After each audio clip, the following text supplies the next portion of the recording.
Good evening to you. I tried making one of these videos a few minutes ago and it didn't work, so I'll try one more time and hopefully it'll be okay. I really wanted to cover some of the key points from some of the chapters, particularly chapter 17 and chapters 1 through 4 in our textbook. And I'm a big believer in referring and using this book. I think I've used it. It's now in the 8th edition, and I've used it since the 3rd edition. So I really, really like this book because it's technical communication, a practical approach. So it gives lots of good information. For this week, which is the week of September 1st, the only assignments that are due would be Discussion Board 1 and Discussion Board 1A. With Discussion Board 1, you only have to revise the sentences. In Discussion Board 1A, you have to do one posting by Wednesday, and then you have to respond to another student by Friday. With the discussion boards, though, it's very, very critical that you get them in on time, because if you don't, then the only persons that read them is me. And so also, too, it's a good way for other students to learn and pick up information from you. And you can also share information, like when we go to the consumer report. I've had many, many students that are experts in a particular field. I've had, certified motorcycle mechanics. I've had people who were police officers, state troopers. So, of course, they would know weapons really well. I've had people, that were certified pet groomers, and they would know everything you could imagine about pets.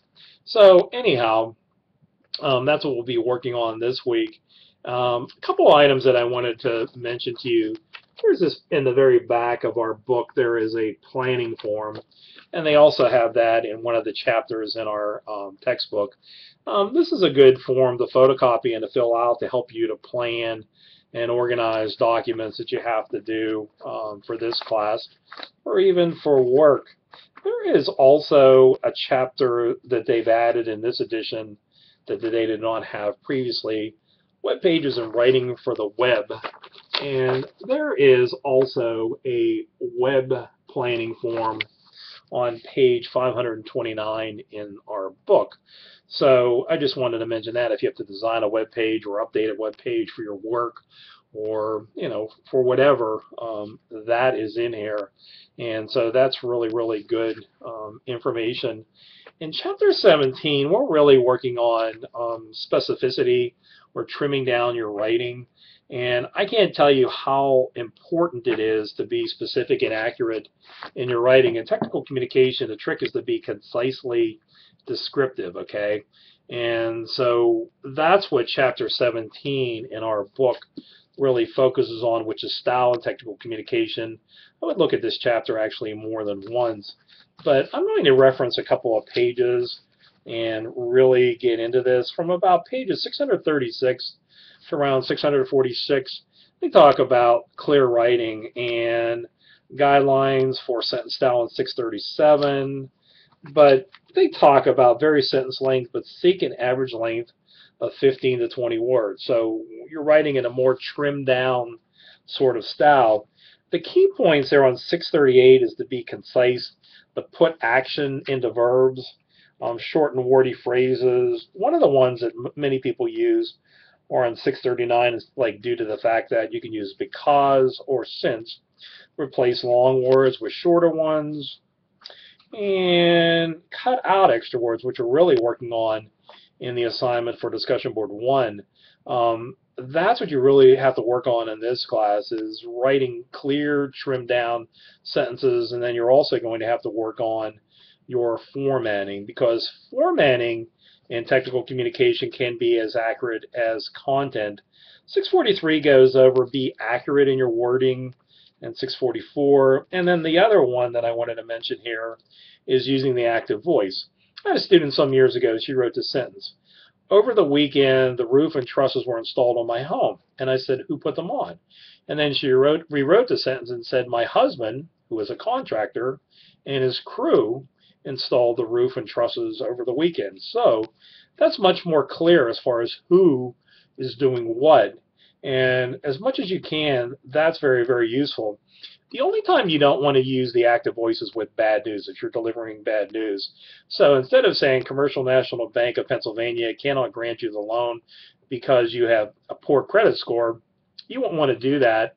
You would want to use the passive voice. So you would just say something like, customers who do not have a satisfactory credit rating do not tend to receive loans from Commercial National Bank of Pennsylvania. But typically, like I said, you want to do the opposite to show the active voice, so who is doing the action. And the only other point that I wanted to mention to you from this chapter is on 648 and 649, using plain English and simplified English. My sister worked for the CIA. She actually graduated from WCCC. She's retired now. But my brother works for the Department of Defense, and they say this all the time, because even though many of the people around the world speak English, they're not native speakers of English. So, you have to use a more simplified, clear form of English. There was a guy here that used to use the word like reduction in force, and that means we're cutting people, and he would use a collaborative conference, and all that was a meeting. And so if you use a simpler word, that's better, because there's less chance for confusion. In chapter 1 of our book, I would encourage you to take a look at that. And they talk about technical communication in the workplace, but specifically the company M Global, and which runs the whole way through our book. And they talk about some of the different types of documents that employees are expected to do, at the company. Chapter 2 talks about process and technical communication, and there on page 39 again is that planning form, which I referenced to you. But they talk the same thing, like a lot of the points that you talked about in college writing, your reader, your audience, doing an outline, brainstorming, and all that is pretty much covered in this chapter as far as revising and editing. On page 65, they have a very, very good point, is if you're working with a group of people, it does help to develop some really basic but specific style guidelines, so that people are like, we're going to use headings that look like this, and we're going to have sentences, of like 20 words or less, or 15 words. And when we use transitions, we're going to use these types of words. But if you have sort of a basic approach or a basic skeleton for people to follow, that's helpful. If you work for a larger company like Caterpillar, Boeing, or one of those, they all have these style guidelines where they have standard templates. And they talk on chapter 3, like I said, is the whole thing on collaboration and writing and getting organized. And then chapter 4 is on organizing information. The biggest thing from chapter 4 is what's called the top-down format, which is a redundant, repetitive approach to technical communication. So you state the main points at the beginning of the document, and then you develop them in the body in a redundant, repetitive way, because not everyone wants to or will need to read the document from the beginning to the end. So they do mention that in this chapter, specifically on page 92 and 93. So you learn that different people focus on different sections. Sometimes no one carefully reads the entire document, and so they talk about that specifically on 92 and 93. So that's what's called the top-down format. And the other point you're going to notice in this class is the ABC format, the abstract, the body, and the conclusion.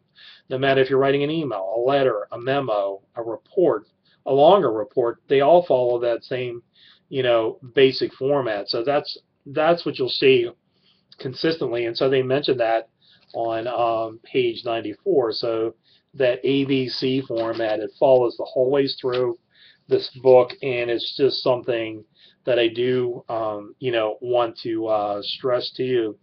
I'm also WCCC, like I'm the chair of cultural programming here, and so with 2 other people, we write this year-end report. So all the acts or the people, the speakers, and so on that come to WCCC, we have to say, for this event, we had, this person who spoke on the Iditarod race. We had an attorney from Latrobe actually did that, and he actually ran 1,000 miles on the Iditarod Trail in Alaska. So he was one of our speakers. So my point is, we had to write a memo report to talk about each event, how much we spent, how we hit the strategic plan, which is related to WCCC, and some other key points. But when you work at a public institution, you have to justify your expenditure of money. So we've done that before, and we had to do that. And then a couple of years ago, I worked with Dick Haller, our athletic director. We worked on Title IX, which is gender equity in sports. So we had to write a report to the National Community, or the NCAA, like the Junior College Community College Association, NJCAA. And so we had to look at the number of men's sports and women's sports. Do we have equal numbers of opportunities? Do we need to add more sports and so on? So we did something like that, and that was like a sort of a memo type of report. So anyhow, you will do a variety of different documents as a student, but also as a professional. But when you're done with this class, keep this book. Like I said, this is the copy that I have. Students, you'll have that brown copy, but it's a good book, and I refer to it quite often, and I really like it. Just the last point, and I know I've said this before, but I'll say this again.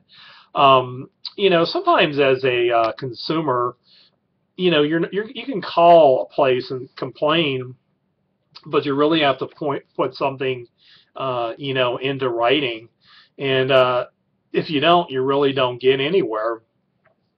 But I told you, I live in Mount Pleasant, and a couple of years ago, more than a few years ago, I was having water coming into my home and onto my back porch.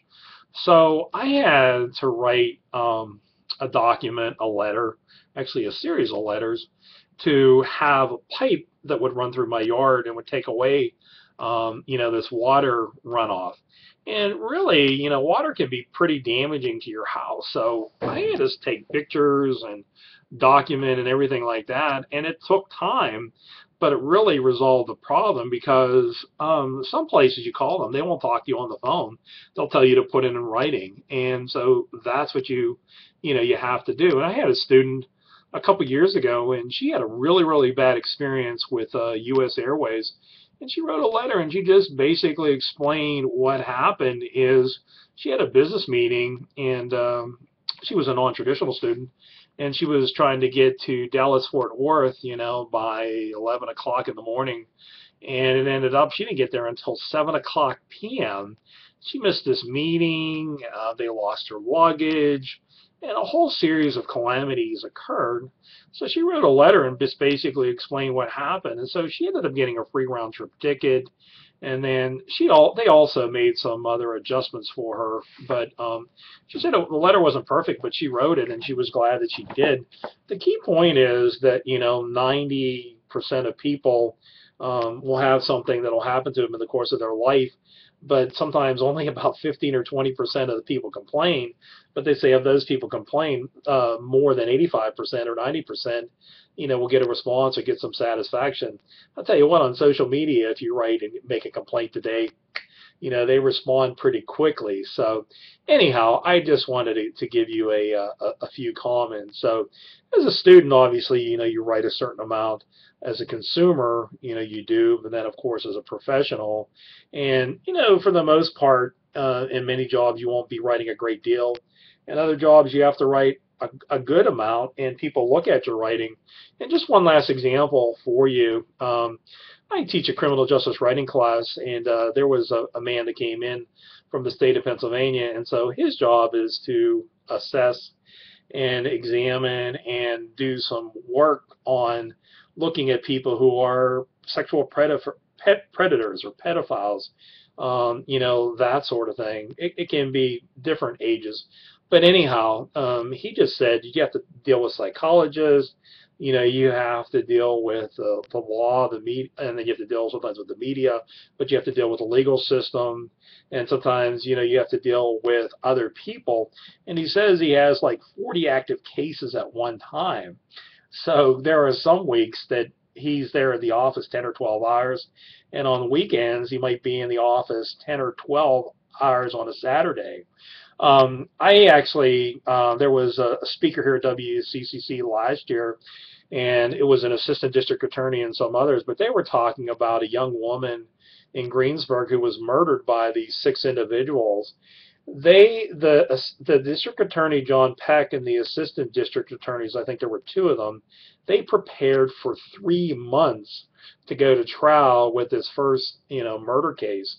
And so they were there oftentimes on Saturdays and Sundays, and they were writing and researching. So I can tell you, with jobs like that, you really, really have to write a lot, and people will look at your writing, or people will look at the information that you have. So that's it. I just wanted to give you a quick overview tonight. Thanks.